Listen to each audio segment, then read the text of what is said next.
السلام علیکم ورحمۃ اللہ وبرکاتہ۔ وعلیکم السلام ورحمۃ اللہ وبرکاتہ۔ تو آج پھر سے ایک بار آپ لوگ کے سامنے ہم روبرو ہوئے ہیں۔ آج بات اصل ہم اس ٹاپک پر کرنے جا رہے ہیں جو کہ ہمارے دین کے لیے یا کہیں تو ہمارے مسلمان ہونے کے لیے بہت ہی ضروری ہے، اور بات ہوگی آج عقیدہ توحید کیا ہے۔ اس پر آگے ہم لوگ گفتگو کریں گے آپ مولانا جمشید ناصری صاحب سے کہ جمشید صاحب آپ یہ بتائیے ہم کو کہ دین اسلام کی بنیادی ہے نا چیزیں کیا ہیں، دین اسلام کی بنیادی چیزیں کیا ہیں، اس پر تھوڑا سا آپ توجہ فرمائیں گے۔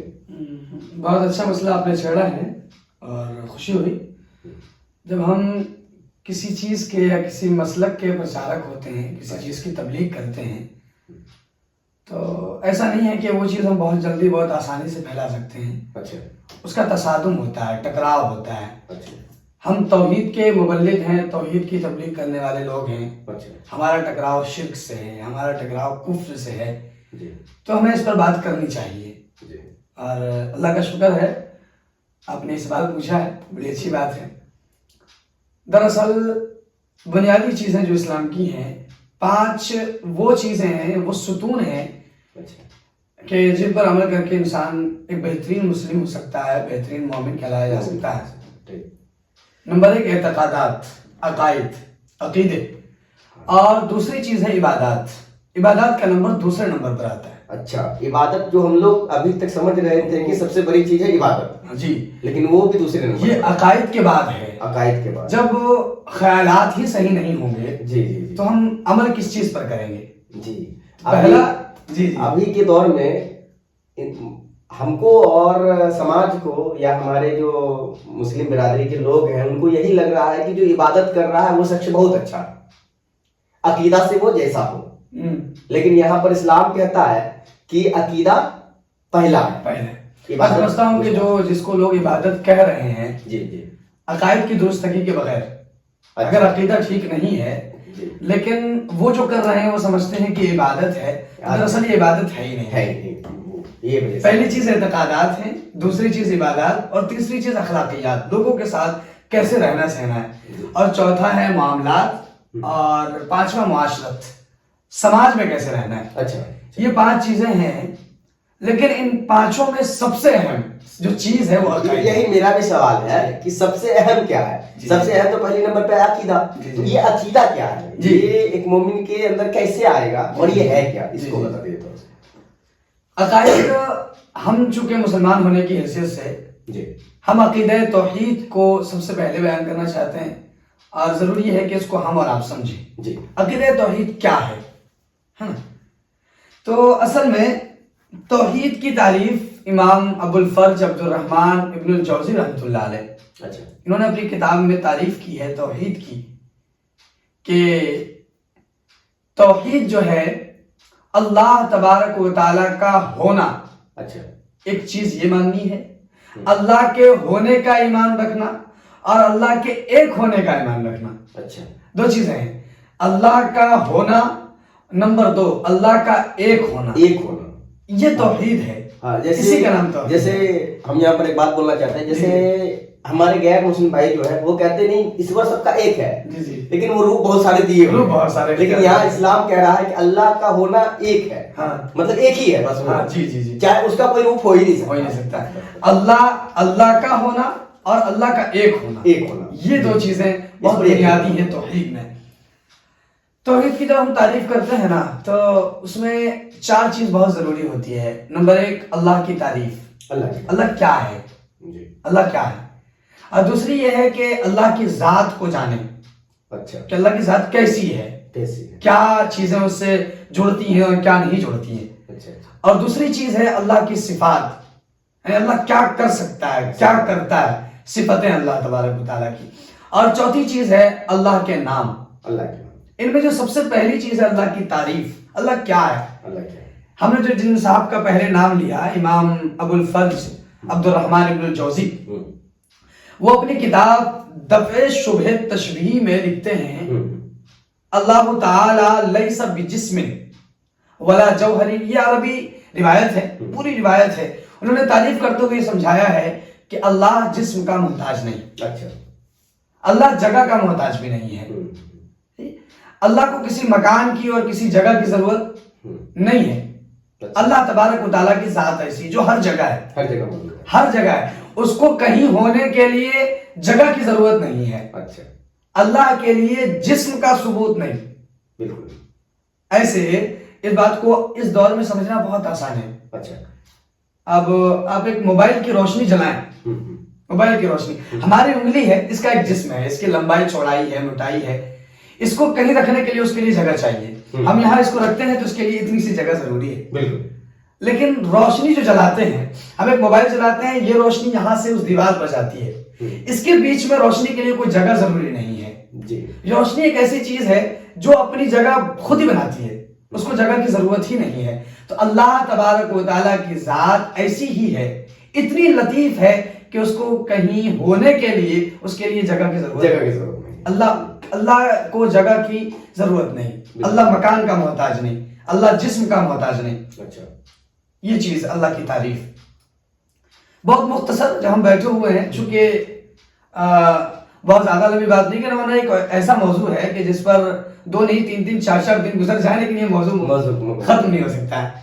لیکن مختصر بات کرنی ہے کہ توحید کیسے سمجھ میں آئے ہم کو، تو ہم کو 2-4 باتیں سمجھ۔ 7 چیزیں ایسی ہیں جو اللہ تبارک و تعالیٰ کے ساتھ خاص ہیں، اللہ اس کے الٹے کے ساتھ متصف نہیں ہوتا ہے۔ جیسے زندہ رہنا، یہ اللہ کی خاص صفت ہے۔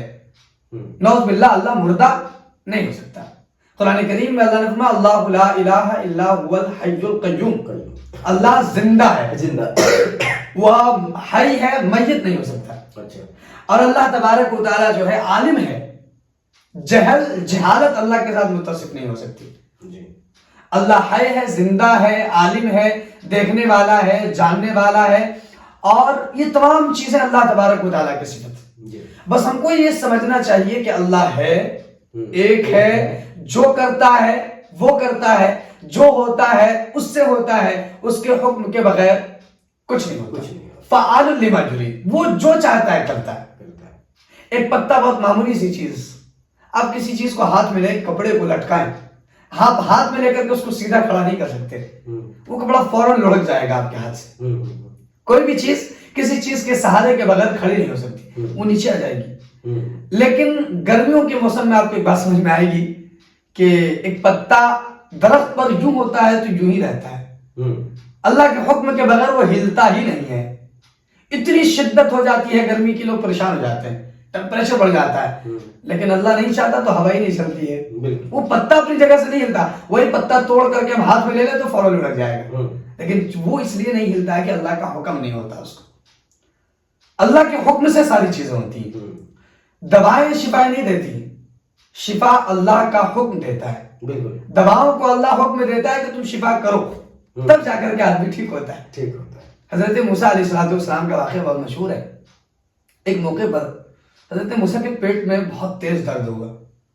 موسیٰ خاص ان کی صفت یہ تھی کہ حضرت موسیٰ علیہ السلام اللہ سے بات کرتے تھے۔ پہنچے اللہ کے پاس، یا اللہ بڑی پریشانی، اس کا حل کیا ہوگا، میں کیسے ٹھیک ہوں گا؟ تو اللہ تبارک و تعالیٰ نے پیڑ کی طرف اشارہ فرمایا کہ جاؤ اس کے پتے توڑ کر کھا لو، تم شفا یاب ہو جاؤ گے۔ تو موسیٰ علیہ السلام نے پتے کھائے اور ٹھیک ٹھاک ہو گئے، چلے گئے۔ ایک بار پھر دوبارہ درد ہوا، حضرت موسیٰ دوڑے دوڑے آئے، اللہ سے نہیں پوچھا اس بار، بغیر پوچھے اس درخت کے پاس گئے، پتے توڑے اور کھایا، 1 2 3 4 5 100 پتے کھا لیے، کچھ نہیں ہوا، درد سے آرام نہیں، راحت نہیں۔ پھر اللہ سے کے پاس گئے، یا اللہ کیا بات ہے، پچھلی بار اسی پتے کو کھایا تھا، سکون مل گیا، اس بار اتنے پتے کھا لیے، سکون نہیں ہوا۔ اللہ نے کہا موسیٰ وہ پتوں نے شفا نہیں دی تھی، میں نے پتوں سے کہا تھا کہ تم موسیٰ کو ٹھیک کرو، اس لیے تم ٹھیک ہو گئے تھے، ورنہ پتوں کے اندر یہ طاقت نہیں ہے۔ اللہ کرتا ہے جو کرتا ہے، اور کرنے میں اللہ کا کوئی شریک نہیں، اور اللہ کے ہونے میں بھی اللہ کا کوئی شریک نہیں۔ جو لوگ یہ کہتے ہیں کہ ہم مانتے تو اللہ کو ہی ہیں لیکن یہ جو مورتیاں ہیں، بابا ہیں، مزار ہیں، ہم ان کے پاس اس لیے جاتے ہیں کہ یہ ہمارا واسطہ بنتے ہیں، ذریعہ، یہ ہماری باتیں وہاں تک پہنچاتے ہیں. اللہ فرماتا ہے کہ تمہاری بھول ہے، جی یہ بھول ہے تمہاری، ہم تو تمہارے سب سے زیادہ قریب ہیں، وَلَكِنْ لَا تُبْصِرُونَ، لیکن تم دیکھ نہیں سکتے ہو. ایک آیت میں اللہ نے فرمایا وَنَحْنُ أَقْرَبُ إِلَيْهِ مِنْ حَبْلِ الْوَرِيدِ، وَنَحْنُ أَقْرَبُ إِلَيْهِ مِنْ حَبْلِ الْوَرِيدِ، کہ میں انسان کی شہرک سے بھی زیادہ قریب ہوں. اچھا، انسان دیکھ نہیں پاتا ہے، اس کو کسی کی ضرورت ہی نہیں ہے، کسی واسطے کی ضرورت نہیں ہے کہ اللہ کو سمجھا، اللہ کو بتانے کے لیے کسی واسطے کی ضرورت پڑے گی، کسی مورتی کی، کسی بابا کی، کسی مزار پر جا کر کے، کچھ نہیں. جو کرے گا اللہ کرے گا. اللہ سنتا ہے، سمیع ہے، بصیر ہے، دیکھتا ہے، علیم ہے، جانتا ہے، خبیر ہے، وہ سب خبر رکھتا ہے. کالے پہاڑ پر کالی چوٹیوں کے چلنے کی آہٹ سے اللہ تبارک و تعالیٰ خبر رکھتا ہے. تو یہ بات کہ ما نعبدہم الا لیقربونا الی اللہ، کہ ہم مورتیوں کی پوجا اس لیے کرتے ہیں کہ یہ ہمیں اللہ سے قریب کرتے ہیں، یہ ڈھونگ ہے، بس دنیاوی ڈھونگ ہے اور کچھ نہیں ہے. اللہ تو ہمارے بہت قریب ہے، ہم دیکھنے سے قاصر ہیں، اور وہ کرنے والے کی روزی روٹی چل رہا ہے، وہ لوگ کروا رہے ہیں، وہ ہم کو سمجھاتے کیسے نہیں ایسے. اللہ کا کوئی شریک نہیں، کسی بھی طریقے سے شریک نہیں. جی بہت چھوٹی سی سورت ہے قرآن کریم میں، سورہ اخلاص، اللہ نے اس میں توحید بہت اچھے سے سمجھا دیا. قل هو اللہ احد، اے نبی جی کہیے کہ وہ یعنی اللہ اکیلا ہے. نمبر کے حساب سے بھی اللہ کا کوئی شریک نہیں، عدد کے حساب سے بھی اللہ کا کوئی شریک نہیں.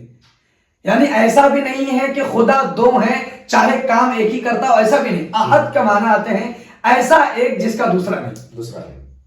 عدد میں بھی اللہ کا کوئی شریک نہیں. اللہ کا شریک کوئی جو ہے منصب کے اعتبار سے بھی نہیں ہے. ربوبیت میں بھی اللہ اکیلا ہے، یعنی جیسے اللہ ہونے میں ایک ہے ویسے اللہ کرنے میں بھی ایک ہے. اس کو اللہ نے اسی آیت میں آگے، اسی صورت میں آگے بیان فرمایا اللہ الصمد، اللہ بے نیاز ہے، بے نیاز ہے. اس کی تعریف کی جاتی ہے الذی لا یحتاج الی احد ویحتاج الیہ کل احد، کہ اللہ کسی کا محتاج نہیں، اللہ کے سب محتاج ہیں.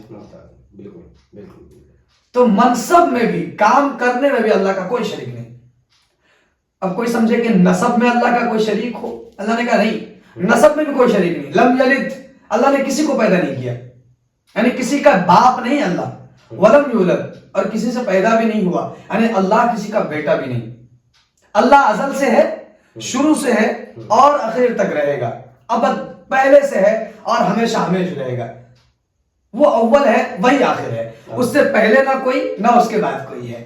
تو اس صورت میں اللہ نے توحید بہت اچھے سے سمجھایا ہے کہ اللہ تبارک و تعالیٰ کا منصب میں بھی، عدد میں بھی کوئی شریک نہیں، منصب میں بھی کوئی شریک نہیں، اور نسب میں بھی کوئی شریک نہیں. وَلَمْ يَكُنْ لَهُ كُفُوًا أَحَدٌ، اللہ نے آخر میں فرمایا کہ ایسا بھی نہیں ہے کہ ایک آدمی میری برابری کا ہے، یعنی میرے ساتھ ہے، میری برابری کا ہے لیکن کچھ بولتا نہیں ہے، صوفی ہے، ایسا بھی نہیں ہے. وَلَمْ يَكُنْ لَهُ كُفُوًا أَحَدٌ، کوئی بھی اللہ کا برابر کا بھی نہیں ہے، اللہ کا ہمسر نہیں ہے کوئی بھی اللہ کا برابر ہے. تو بس ہمارا عقیدہ ہونا چاہیے کہ اللہ تبارک و تعالی سب کو دیکھتا ہے.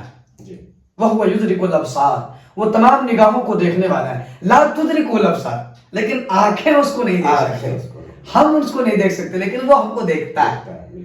تو ہم کو ہر کام کرتے ہوئے یہ بات سمجھنی چاہیے کہ اللہ دیکھ رہا ہے، اللہ ہے، اللہ حاضر ناظر ہے، اللہ جانتا ہے، دیکھتا ہے، دلوں کے حال جانتا ہے. اللہ اکیلا، اللہ ہے، اللہ ایک ہے. اللہ کا نہ منصب میں کوئی شریک، نہ نسب میں کوئی شریک، نہ اس کی برابری کا کوئی ہے.